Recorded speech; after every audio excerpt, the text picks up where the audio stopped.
Welcome to The Explainer. Today we're unpacking a really wild story from the ancient text of 2 Kings. You've got a brutal empire, a massive forced migration, and, get this, a mysterious plague of lions that, believe it or not, ends up creating an entirely new people. It really does sound like the setup for a strange joke, doesn't it? But that question? It's actually at the very heart of the historical origin of one of the ancient world's most enduring and often misunderstood communities, the Samaritans. All right, so let's set the scene. We're talking around 722 BC.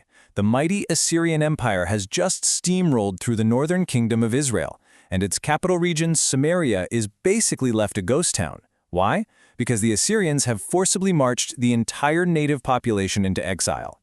So you'd think the land would be empty, right? Well, not for long. The Assyrians start moving new people in, but then there's a problem, a terrifying one. As the ancient text in 2 Kings tells us, the Lord sent lions among them. And look, this wasn't just, a wildlife management issue. This was seen as a divine judgment. And to really get why, we need to understand exactly who these new settlers were.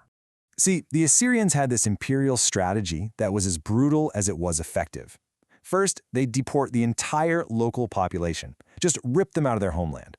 This completely crushed any sense of national identity or rebellion. Then, they'd bring in totally different people, in this case from 5 distinct nations, and plop them down in the newly emptied land. These new folks had zero connection to the land and were completely dependent on their Assyrian overlords. And right there, that's the origin moment. This whole policy, this forced migration and intentional scrambling of peoples, that is what gives birth to the Samaritan population. It's so important to get this. They weren't displaced Israelites who just came back. They were a brand new community, forged in the fire of Assyrian imperial policy. Okay, let's get back to those lions. The attacks weren't just seen as some random, unlucky event. No way. In the ancient world, something like this was interpreted as a clear and, frankly, terrifying message from the divine. So the settlers freak out, and they send a message to the Assyrian king. They basically say, hey, these lions are attacking because we don't know the manner of the god of the land. They figured they were failing to properly worship the local deity of Samaria, who of course was Yahweh, the God of Israel. In their minds, the land had a divine protector, and they were seriously breaking the rules. And the king's response is just fascinating. It's this incredible act of religious pragmatism. He comes up with a solution. He doesn't send an army to hunt the lions. Nope, he sends a priest. He orders one of the exiled Israelite priests to be sent back to Samaria with one very specific mission: teach these new people just enough about the local god to get the lion attacks to stop. So this priest heads back and sets up shop in Bethel, which was a major religious site for the old northern kingdom. And his job is pretty simple, right? Just teach these foreigners the basics about Yahweh so they stop making them mad. But, as you can probably guess, this seemingly simple solution, it's going to have some really complex, unforeseen consequences. And here is where things get really interesting. The priest's mission had a totally unexpected result.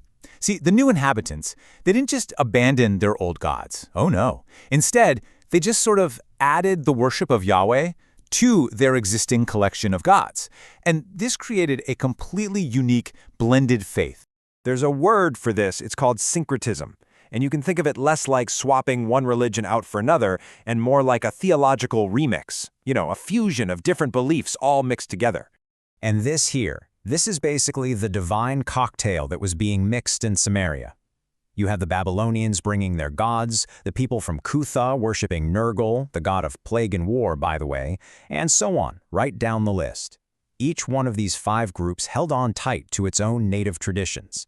So you can imagine this created a massive clash of religious values. On one hand, you have the Israelite norms, which demanded the exclusive worship of one god, Yahweh. But on the other hand, you have these new communities who are now worshiping Yahweh and their own gods. And it gets even more extreme. Some of them, like the Sepharites, practiced things like child sacrifice, which was a huge, horrifying taboo in Israelite law.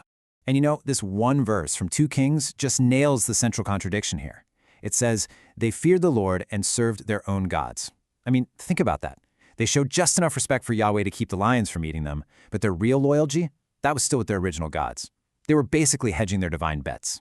Now, this whole hybrid religion thing, it wasn't just a temporary phase. It really stuck. It solidified, and it became the foundation of the Samaritan identity. And this, right here, set the stage for centuries of religious and cultural tension with their neighbors down south, in Judah. So from the perspective of the biblical author writing this wasn't just some quirky cultural thing. It was a profound theological failure. It was seen as a direct violation of the covenant. That's the binding, sacred agreement that was supposed to be exclusive between God and the people of Israel. And the rules of this covenant, as laid out right there in 2 Kings, were crystal clear. You shall not fear other gods, nor bow yourselves to them, nor serve them, nor sacrifice to them. I mean, it doesn't get much more explicit than that. The worship of Yahweh was meant to be totally exclusive. No room for other gods in the relationship, period. But what was the reality on the ground? Well, the text tells us flat out, "Howbeit they did not hearken, but they did after their former manner." They just kept doing what they had always done. This pattern of mixed-up worship became totally entrenched, passed down from one generation to the next. So let's just recap this chain of events. You have the exile, the resettlement, the lion plague, and this weird priestly mission, and all of it created an entirely new people. So fast forward a bit. When the people of Judah eventually return from their own exile, they look at the Samaritans and they don't see long-lost brothers. They see outsiders, people with a corrupted, illegitimate faith. And that, my friends, was the start of a really deep-seated, centuries-long conflict. And really, that's the big question this whole story leaves us with. How does a seemingly practical solution to a lion problem end up planting the seeds of a 700-year-long conflict? It's just a powerful reminder that history is absolutely full of unintended consequences, and that the clever solutions of today can all too often become the deep-rooted problems of tomorrow.